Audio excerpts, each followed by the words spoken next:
Jadi kalau teman-teman menghadapi masalah sama siapapun, mau pasangan hidup, mau anak, mau teman-teman lingkungan kita, maka yang paling pertama introspeksi diri hubungan kita sama Sang Pencipta Allah. Kalau hubungan kita sama Allah itu tidak baik, maka pasti ini jadi kacau semuanya. Kita coba perbaiki bagaimanapun tidak akan ada gunanya.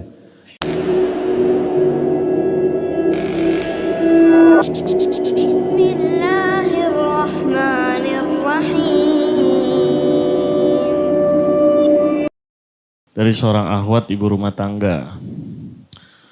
Ustadz, apa yang harus saya lakukan karena suami saya sudah tidak mencintai saya lagi atas banyaknya kesalahan yang saya lakukan. Bagaimana saya harus bersikap, mohon nasihatnya Ustadz. Yang pertama taubat kepada Allah SWT dulu. Karena memang sumber masalah kita itu adalah dosa, kan gitu.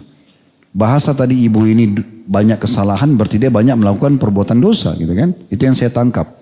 Maka bersihkan dulu dosa itu.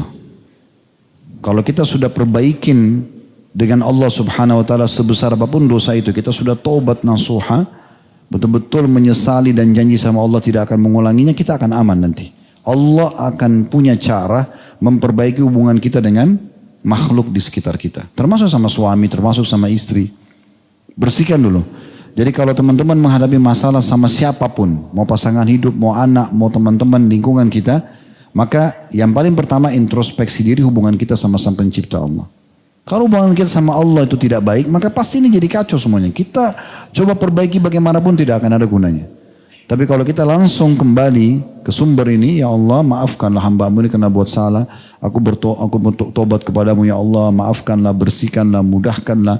Ya, aku bisa beramal saleh setelahnya misalnya. Kita bertobat nasuha, insya Allah itu akan menjadi pintu utama terbukanya pintu kebaikan. Itu yang pertama. Coba terapkan ini dan lihat hasilnya beberapa hari ke depan. Mulai malam ini sebenarnya ini saya harapkan taubat nasuha kepada Allah Subhanahu wa taala. Mau disempurnakan dengan wudu, sholat taubat juga bagus. Sebagaimana kata Nabi SAW, tidak ada seorang hamba yang melakukan dosa, kemudian dia bersuci atau wudu, kemudian dia sholat 2 rakaat, lalu dia beristighfar, kecuali Allah akan bersihkan dosa-dosanya. Juga dalam hadis yang lain, siapa yang membaca Astaghfirullahaladzim alladzi la ilaha illa huwal hayyul qayyum wa atubu ilaih, ada sifat Allah al-hayyul qayyum, maka akan diampuni dosanya walaupun sebanyak buih di lautan. Ini kan? Jadi ini termasuk zikir yang luar biasa gitu ya. Kalau nggak sadar dari riwayat lain akan diampuni dosanya walaupun dia lari dari medan perang. Maka kita baca perbanyak ini. Kemudian yang kedua, dengan tulus dari hati, datang dan minta keridhaan suami. Datang, ngobrol baik-baik, pegang tangannya, sampaikan penyesalan saya benar-benar salah. Saya melakukan perbuatan ini. Izinkan saya untuk menjadi istri soleha. Saya berjanji dengan Allah, saya berjanji juga dengan di hadapan kamu sekarang saya akan berubah. Tolong bantu dan berikan kesempatan kepada saya. Insya Allah dengan tulus kita berdoa dan kita coba minta keridhaan dia, maka sudah memperbaiki hubungan sama Allah. Kita niat memperbaiki hubungan sama orang yang sedang kita punya masalah atau memiliki masalah dengannya, maka insya Allah akan baik. Tinggal ke depannya betul-betul menunjukkan kebaikan itu sendiri. Jadi mulai menata tutur kata yang diucapkan pada suami dengan santun, memberikan pelayanan yang terbaik, ya.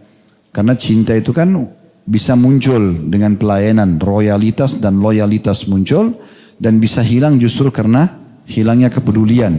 Maka coba kita tunjukkan kepedulian yang sebenarnya. Memasakkan masakan yang dia suka, pakai pakaian yang dia suka, melayani biologis yang dia suka.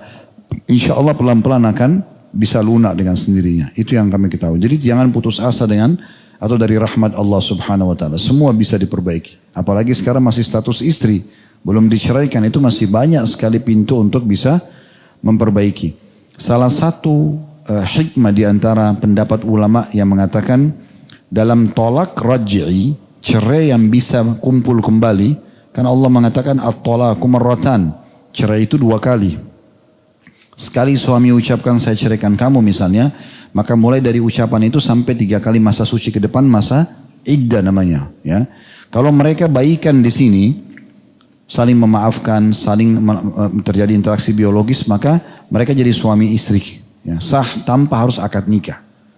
Kalau lewat dari itu masa iddah, baru kemudian harus melalui proses nikah yang awal lagi, gitu kan.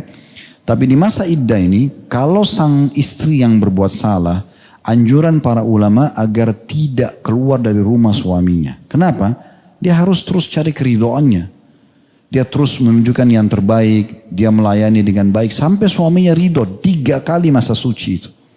Berarti kan di masa ini memang dalam hukum syariat kita ada masa di mana bisa melunakkan hati suami, harusnya difahami itu.